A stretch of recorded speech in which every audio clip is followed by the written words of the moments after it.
একদিন ছোট্ট খরগোশ টুনটুন বনে খেলতে বের হলো। সে খুব চঞ্চল আর কৌতূহলী।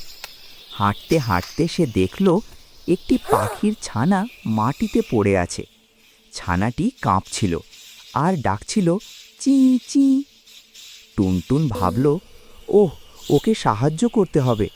সে চারপাশে তাকিয়ে বড় গাছটি খুঁজে পেল, কিন্তু টুনটুন তো গাছে উঠতে পারে না। তখন সে তার বন্ধু কচ্ছপ টুকুকে ডাকল।